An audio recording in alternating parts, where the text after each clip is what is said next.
Douglas Bickford, 12 May 21. This is another chapter out of the book The Portable Therapist by Dr. of Psychology Susanna B. McMahon.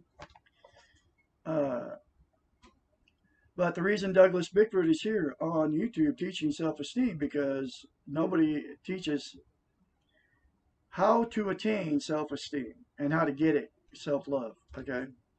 6 months ago, I was in or 6 months ago, I left a toxic marriage to a woman that I met on Craigslist in May of 2017 because I had no self-esteem. And that's why I met her on Craigslist because I had no self-esteem. And because I had no self-esteem, I married her after 3 weeks. Okay. And I've done that my whole life. And the reason I've done that my whole life is because as a child, what started me off on the road to no self-esteem for the past 65 years was I was sexually molested and raped and everything else bad by my father. And my 4 sisters were, and my one brother was also. I'm the youngest of the that group. Okay. For years, I never understood anything.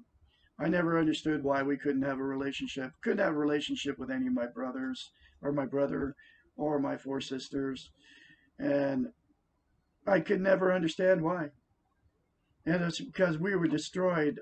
Our self-esteem was destroyed by my father, his evil acts, okay, towards against us, because it probably happened to him when he was a kid, and he had by his father or mother or whatever, and so the cycle just continues, okay, and then because result of that, my kids don't have any self-esteem, and my grandchildren don't have any self-esteem.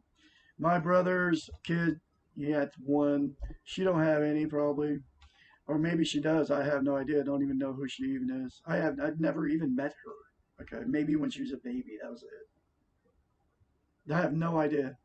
That's what happens in dysfunctional families. But our dysfunctional family just chose not to contact anybody and just be done with all of it.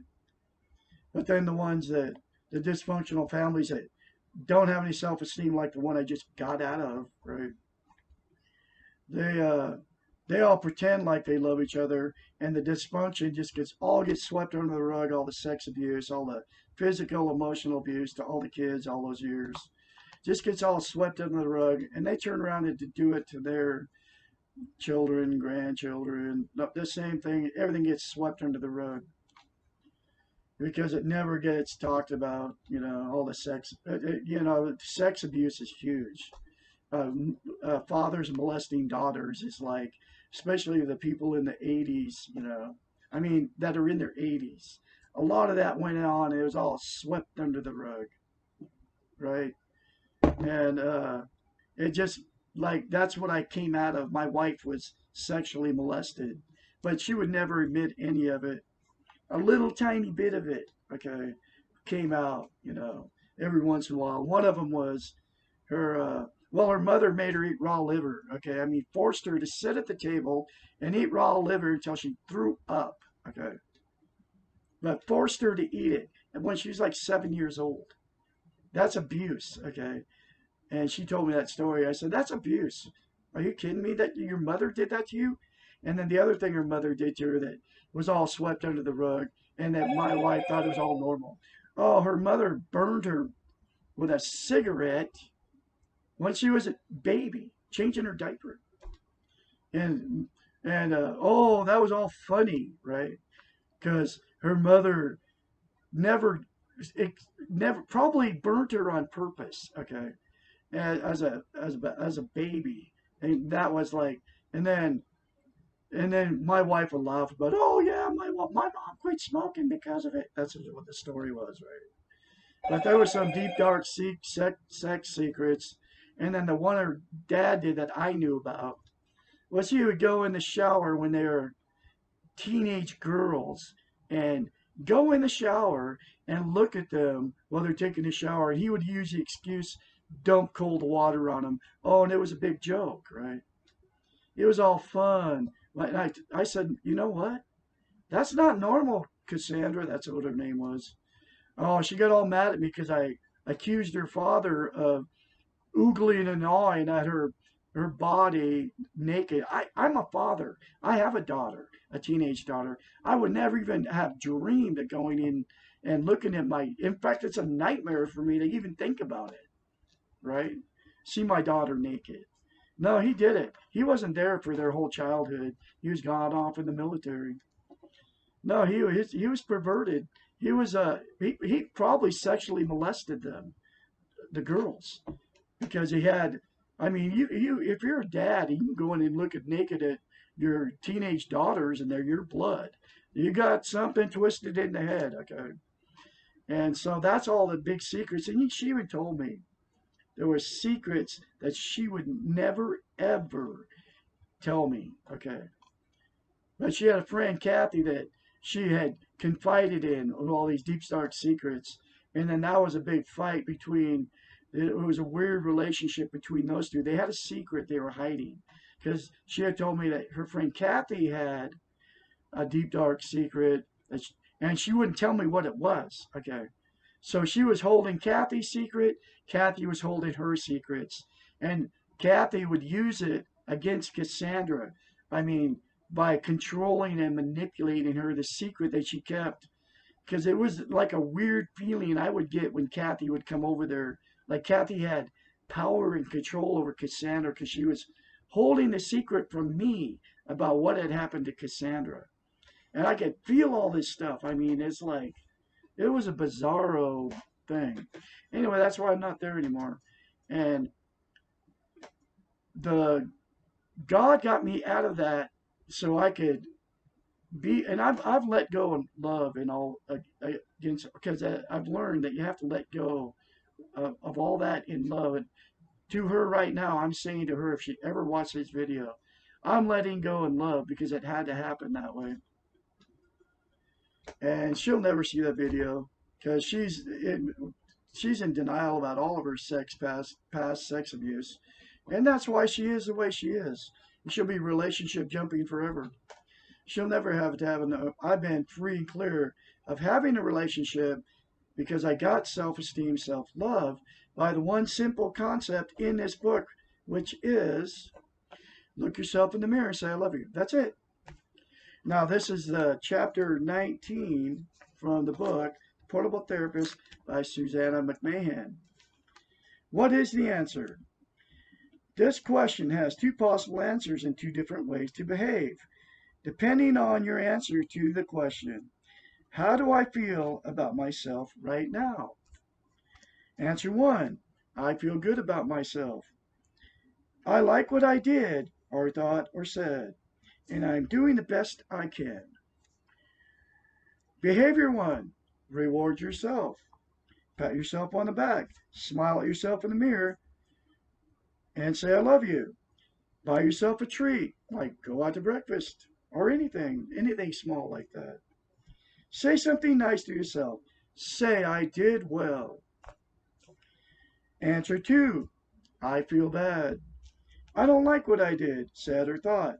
I wish I would have not done that. I am uncomfortable about this. Behavior 2, do not punish yourself. Do not say bad things about yourself. Say, do not allow guilt to enter. Simply plan to do something different the next time, to try another behavior or thought. Like, I made a mistake and I'm not going to make that mistake again because I felt it. That comes from your conscience, which I believe is God or goodness. Remember that you need to make mistakes in order to learn. Okay? And also remember that by making mistakes and learning from them, you will be expanding your repertoire and practicing and utilizing your newly learned skills. You are human. You are imperfect. You will do things you do not like, you do not feel good about. Being human means that you are allowed to make mistakes. Having self esteem means that you can forgive yourself when you make mistakes, make amends. Be sorry and then let it go and go on living. That's what I have done. And that's how you can do it, folks. I'm telling you, your conscience will tell you when you say something or do something that you don't feel it. You feel it's not right. You can fix it right then and there. Just by going, whoa, I'm not going to do that again. And this, okay, I made a mistake. I made a mistake. I did what I did. I'm imperfect because I'm human. I can make mistakes. And then my behavior towards that is I forgive myself and then I get on with living to the next chapter of my life. That's how simple it is. But the very simplest, you start all of this by just looking yourself in the mirror, saying, I love you. And the reason you can't do it and the reason you won't do it is because you don't believe it. Okay? But you can change that because it is a psychological event, phenomenon, that here's the way it is. You cannot lie to yourself in the mirror. That's why it's so uncomfortable when I tell you to do that. That's why you're like, I'm not doing that. Because you don't believe it. You would have, the very first time, you have to force yourself to do it because it's very uncomfortable. It happened to me because I didn't love myself one iota. Okay. And that's why I couldn't say it, but I forced myself in front of the mirror the very first time. And I said, I love you, Douglas A. Bickford. And I was like, oh, that feels so weird. And then the more you say it, the more you believe it, the more you feel it. I can say it confidently now. I love Douglas Bickford. I love my inner child. I am worthy of love. I'm worthy to be loved. I am a person of worth. I have God's goodness living in me. I have goodness living in me. I'm not going to live in the past. I'm not going to live in the future. I'm going to live in the present. Everything is really going good. All good things are coming to me. I'm a beautiful person. I'm a very talented musician. I'm a very good father. I'm a very good grandfather. I'm a good person. And you can go on and what you tell yourself in the mirror. And then the more you tell yourself all this stuff, the more you feel it and the more you believe it. It will change your life. I kid you not. Douglas Bickford, have more later for you. Y'all have a great day out there.